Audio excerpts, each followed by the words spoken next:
So if you've been watching this series so far, you would have just seen that we've almost finished the supercharge your car project. Now, Ben's track hack is the car that we supercharged, and we ended up putting a large intercooler on it. And the thing with that is, his front bumper's not going to fit anymore. Even if we hack the living crap out of it, it's just going to look ugly, and that's not what we want. We want it to look kind of like hidden and surprise a lot of people, until they hear it, of course. So, I picked up this bumper. It was off an old show car. Old mate of mine used to drive it around. He sold it. People use it as a paddock basher. So we got to clean this up and get it ready. It's going to be perfect. It's got a hole for the intercooler. It's got an intake for the supercharger. It's going to be perfect for what we need it for. Not too low either. So a couple of things we do need straight away is we need our safety glasses. We need a rag. We need some sort of cutting tool. I'm using a Dremel. We need some sort of cleaner. Thinners is fine, all-purpose thinners. We need some tape, and we need a DIY fiberglass kit. Now, if you're going to be doing this really often, or it's such a big project, then you wouldn't just buy one of these. You would literally buy it separately, but this is great. It's got pretty much everything you need to get the job done. So, without further ado, let's get into it.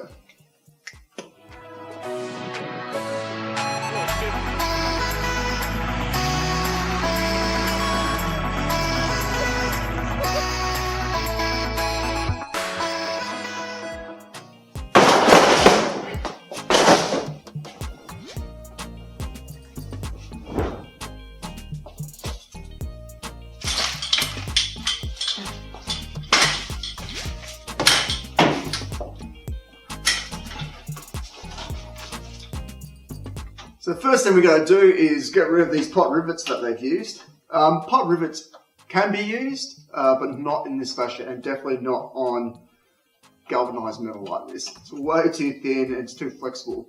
If you do want to try and reinforce something, use aluminium, and usually bar that's around 1.2, 2 mils, something quite thick.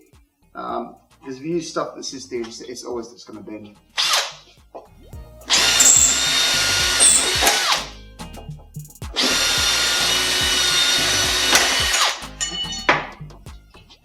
So now that we've got all the stuff out of the way, we need to get rid of some of this paint. I'm lucky enough to have one of these angle grinders, but you could use the Dremel for this as well. This is going to be a lot quicker. The idea is to remove all the smooth surfaces from all the areas where you will be fiberglassing. There is no need to be gentle because a rough surface has more surface area, meaning a stronger bolt between the old and the new.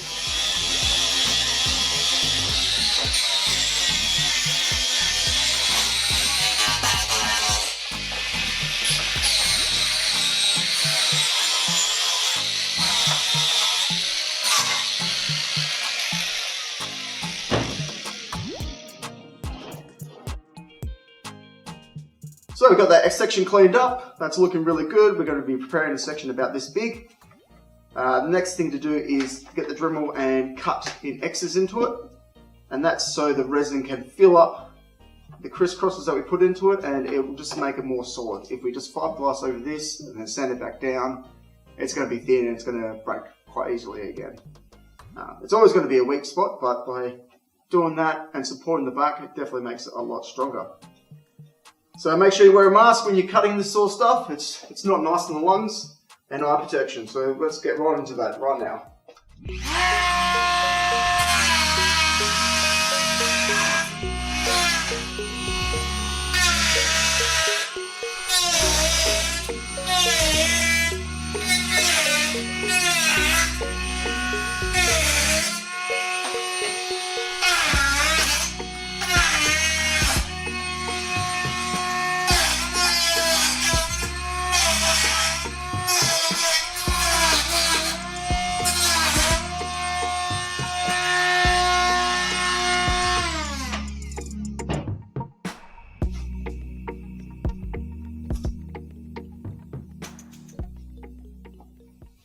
Right, so as you just saw me do, I've put tape on the very top of the bumper here, and that's just to stop it from flexing. You really want this to be its natural curve, and obviously it's bolted to a car. If you can bolt it onto your car, you can still work on it, that's awesome, but it wouldn't be very good filming for me if I did that. So I've used the tape just to keep it flexed up, keep this facing downwards. And the next thing we're going to do is just tape around here, and then we're going to fiberglass this side first. Once that's set, we'll flip it and fiberglass the other side. I'm using house painting prep tape as the chemicals of the fiberglass don't seem to affect it. It's also a mild bonding adhesive, so it's easy to remove when done.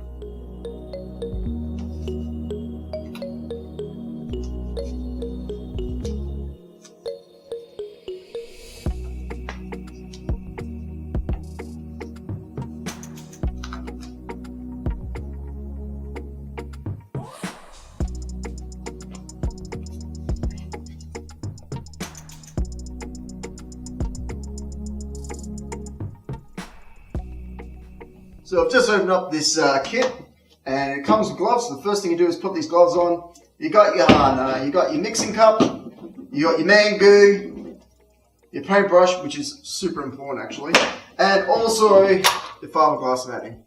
So that's pretty much a very basic kit. First thing we're going to do is we're going to get this, we're going to chop it up, we're going to make sure that it fits. So then as we're pasting, this all goes together really, really quickly. So that's pretty simple. I've pretty much just used the Dremel to cut this.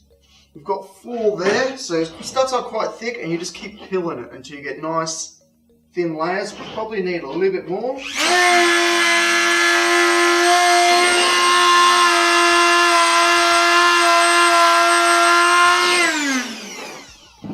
If you do have scissors, please use scissors, don't do that.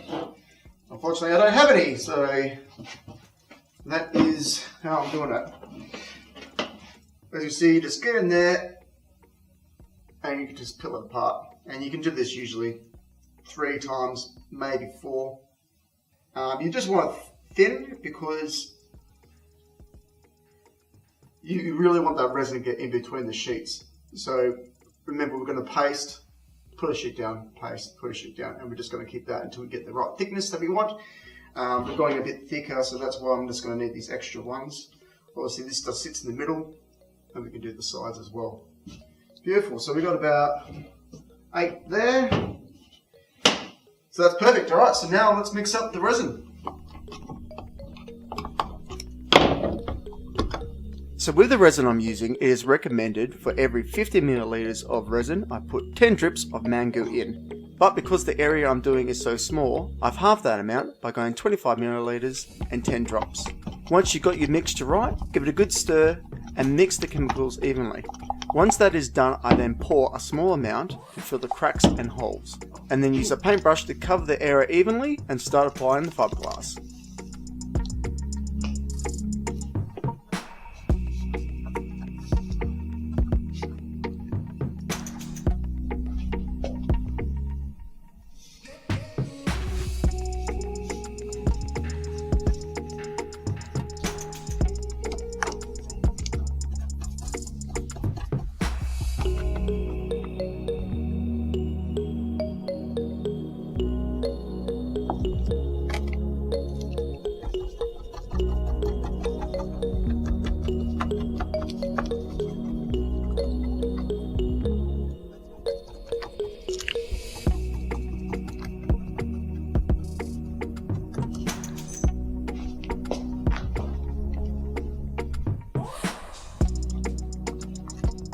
As you can see, I'm fiberglassing over the edge. This is just to make sure that I have an even thickness of fiberglass over the broken area.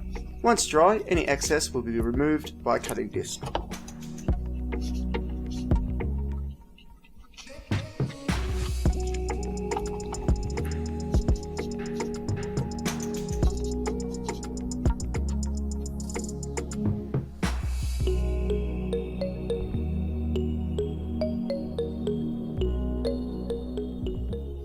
So it's been a couple of days later. As you can see, she's all done nice and hard. Ready? Let's do the test. 1, 2.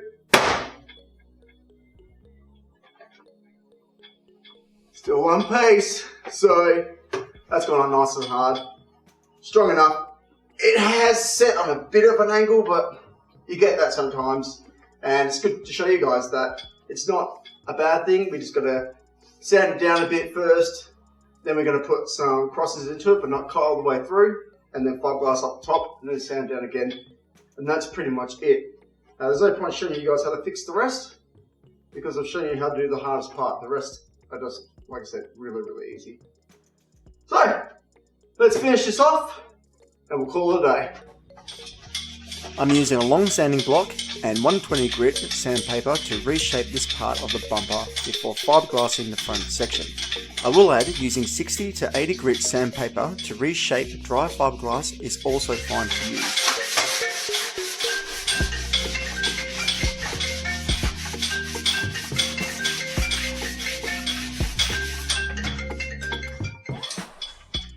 Alright, so I've just finished cleaning it up.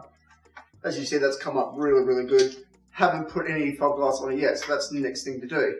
I'll be cutting some more crosses in here, just to help with the bonding process, and I'll actually be patching up this way a bit more as well, only so I can get the roundness right again. So it's better to try and do as much fiberglassing first, and then to get it perfectly, we'll use some bog and stuff like that. But for today, we're going to patch up this front, make it look mint. Using the Dremel, I prep the surface by roughing up the length of the section that is going to be repaired. Next, I'll wipe down the area with thinners and mix up a fresh batch of resin. It's a good idea to do this in a well aerated area when using chemicals, otherwise this might happen to you.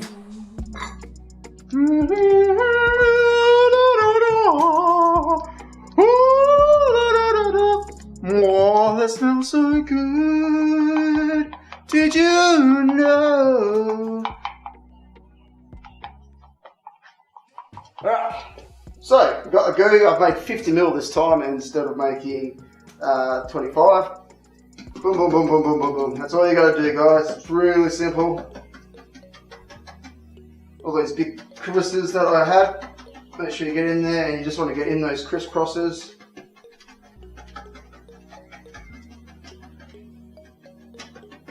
If there's any dust you missed, this is the time to get it out for sure, if you haven't already, doing the prep work. You just want to, this is why the rag's on the ground. Lovely. Okay, so first you want the thinnest sheet in, which is this one. And the reason why we want the thinnest first is so we can actually get it in those cracks.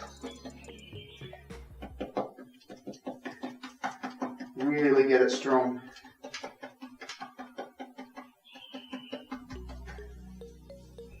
Now I've put a bit more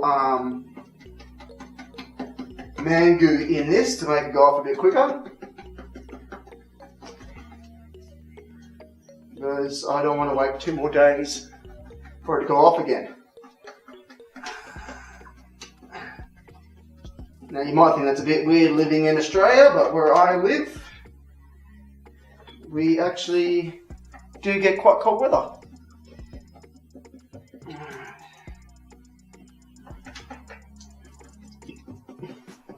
Now if you find you do have air holes, even after you've done this one, you can literally just grind them out and just fill them full of resin after this, because all the strength is there.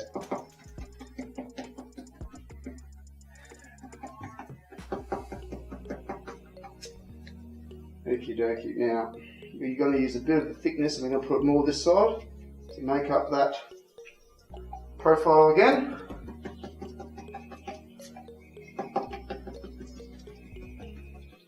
Nice. Now if you are doing this type of work in a country that is quite cold, what I would recommend is just get some lamps, like the ones I got over there, which I'll show you later. And that will just help it go off a lot quicker. Or direct sunlight. Well, will you look at that? So I've got the heat lamps on, and that shape has come out a lot better. So once that's dry, I'm going to be able to shape it, and then we'll be able to do the rest of the cracks. But that's all I'm going to do for this episode. I will be doing another episode on bogging and getting this ready for paint. So if you want to watch that, you better subscribe, like, and share to your mates.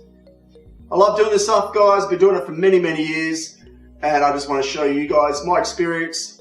So if there's ever a problem, you might be able to look it up and hopefully find the answer. Before I go, to all the people that are still watching, just letting you know that we are doing a 1300 horsepower shot of nitrous into an NA engine. Definitely not built for it. Completely stock. And we're just going to send this thing to the moon. So if you want to watch it, definitely subscribe. Thank you for watching up to this point, and I hope you're having a good time. No worries, catch you on the next one.